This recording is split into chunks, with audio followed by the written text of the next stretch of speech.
နင်းနောက်လို့ကိုမလုပ်ဘူးငါကိုဝင်နဲ့မလို့ငါမလုပ်ဘူးဆိုပြီးတော့အကြောင်းပြချက်တွေပေးလို့ရတယ်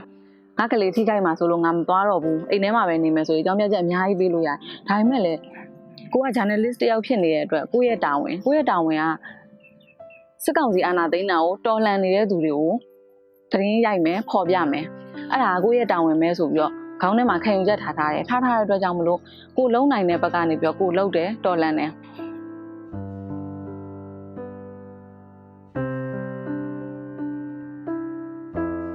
အသက်16နှစ်ထဲကဒီသတင်းတောက်စလုပ်လာတာပေါ့လုပ်လာတဲ့အတွက်ကြောင့်မလို့ကိုကဒီသတင်းတောက်အမျိုးသမီးတယောက်ဖြစ်တယ်ပြည်သူတွေအတွက်ကိုကနားမျက်စိအဲ့လိုမျိုးတွေဖြစ်တဲ့အတွက်ကြောင့်မလို့ကိုသတင်းဖော်ပြမှာတချို့တွေဆိုလို့ရှိရင်ကိုရဲ့သတင်းဌာနလေးကိုအစင်တစားတွေသူတို့ဖတ်တယ်သူတို့သိကျင်တာလေးဆိုလို့ရှိရင်ဝင်ကြည့်တဲ့အချိန်မှာဟိုဖြစ်ပြနေတာတွေကိုမသိရဘူးဆိုလို့ရှိရင်ကိုတောင်းဝင်မကြေသူတို့ဖြစ်သွားမှာလို့ကိုခံစားရတယ်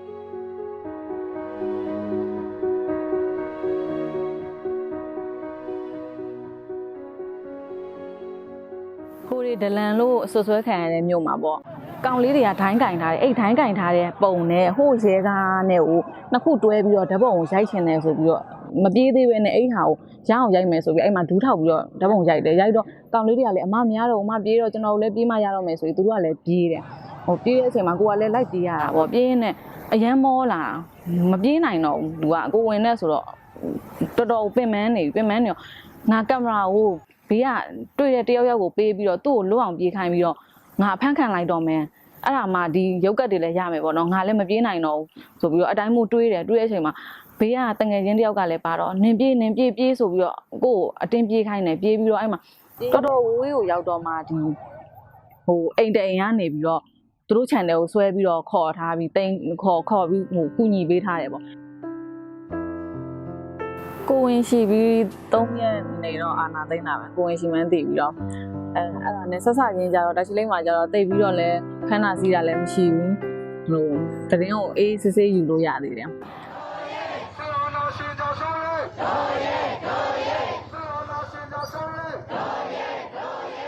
ကို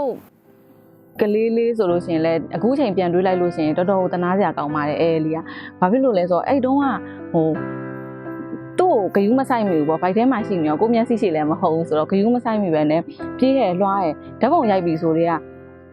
ဒီအကုန်လုံးကိုပအောင်ရိုက်ချင်တာတို့နောက်ပြီးပုံကောင်းပေါ့နော်အဲ့လိုမျိုးဖတ်ဖို့အတွက်ကို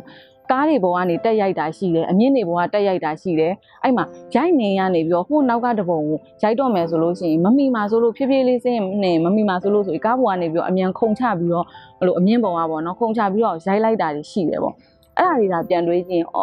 မွေးကန်နေတော့မှအဲ့ဒီအတွေးတွေကခေါင်းထဲပြန်ဝင်တယ်ငါအဲ့တုန်းကအဲ့ဒါလုပ်ခဲ့တာတွေကငါကလေးလေးတခုခုများချို့ရင်းနေမလားပေါ့အဲ့ဒါကြီးလဲစိတ်ထဲတွေးမိတယ်ဒါပေမဲ့ကန်ကောင်းကျင်တော့အဲလေးကကောင်းကောင်းမွန်မွန်လေးထွက်လာတယ်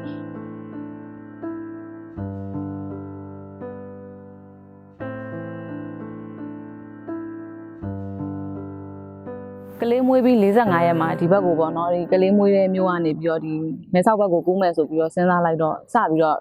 ဟိုထွက်လာတယ်ပေါ့ထွက်လာတော့ဒီမြောက်ရီမျိုးပေါ်မရောက်ခင်အထိလမ်းမှာကျတော့စစ်ဆေးဂိတ်တွေလည်းရှိတယ်ရှိတော့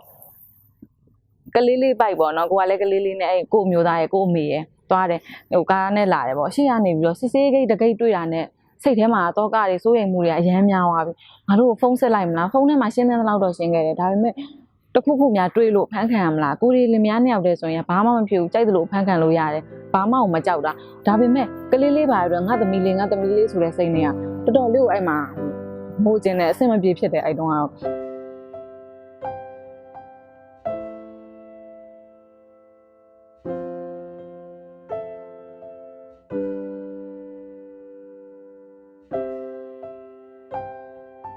နောက်ပြီးတော့2ရက်နေပြီးတော့ဒီနောက်ထပ်ရွာတရွာကိုသွားပြီးတော့အဲ့ဟိုဘက်ကမကူးခင်အဲ့ရွာလေးမှာညာအိတ်ရအဲ့ဒါကတော့တော်တော်ခက်ခဲတယ်ဆိုတာကိုတွေလူကြီးတွေအနေနဲ့ဆိုရင်ကတော့ဘာမှမဖြစ်ဘူးရွာဆိုတော့အဲ့မှာညဘက်ကျရင်ချင်းလေးတွေရောအဲ့လိုအကောင်သေးလေးတွေကလည်းအရန်အများကြီးနဲ့ကြိုက်တာကလေးလေးကလည်းလာသားပဲတလခွဲသားလေးပဲရှိသေးတယ်သူ့အတွက်က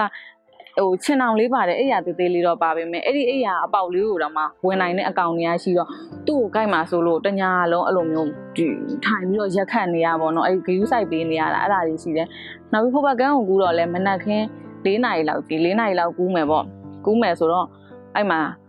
ကလေးငိုမှလည်းကြောက်တယ်ကိုကူးနေတဲ့အချိန်မှာကလေးကငိုလိုက်လို့ဖမ်းမိသွားမလားပေါ့အဲ့ဆိုရင်စိတ်ကြီးတွေနောက်ပြီးကူးတော့ကြတော့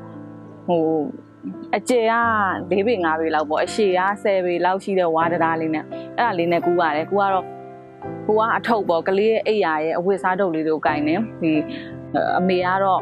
ကလေးကိုခြီလာတယ်ပေါ့ခြီလာတဲ့အချိန်မှာအဲ့တရားလေးကလည်းကျင်းတယ်မြင်တုတ်လဲသွားတော့အဲ့အဝတ်တွေနဲ့ကိုဒီရိုင်းမိတာပေါ့အစတွေကလည်းဒီအေးရေးပြတ်ထားတာတွေအားနေထားနေဆိုတော့လူကတော်တော်ကတုံးကရင်လိုမျိုးဖြစ်နေတဲ့အချိန်မှာအဲ့အဝတ်အိတ်လေးနဲ့ကိုရိုင်းမိသွားတော့မှဘေးကပေါ့နော်ဒီတရားဘေးကကြောက်သေးကိုကြတော့မလို့ဖြစ်သွားတော့အမေဆိုပြီးអော်လိုက်တယ်អော်လိုက်တဲ့အချိန်မှာအမေကလည်းကိုမဆွဲနိုင်ဆိုတော့ तू ကလည်းကလေးကိုခြိထားရတဲ့အတွက်ကြောင့်မလို့ငါသွားပြီငါကြပြီငါသေတော့မှာပဲဆိုပြီးတွေးလိုက်တဲ့အချိန်ဟန်ချက်ကလည်းပြန်ကိုထိန်းနိုင်သွားတော့အဲ့မှာအောက်မကြဘူးပေါ့နော်မကြဘဲနဲ့ဟိုဘက်ချောချူရောက်သွားပါတယ်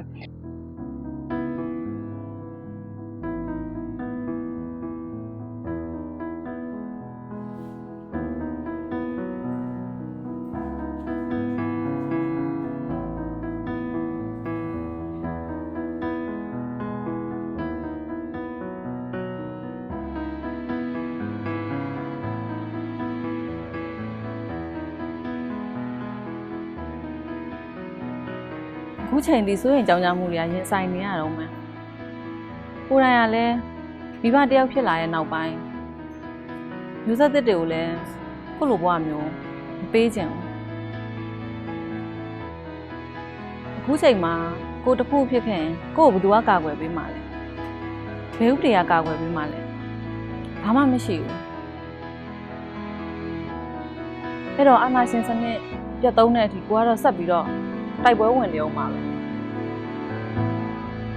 နာကမှာအေးလေးပါဝင်လူဆက်တဲ့တွေအကုန်လုံးကိုလိုနိုင်ငံမပြောက်စေရဘူး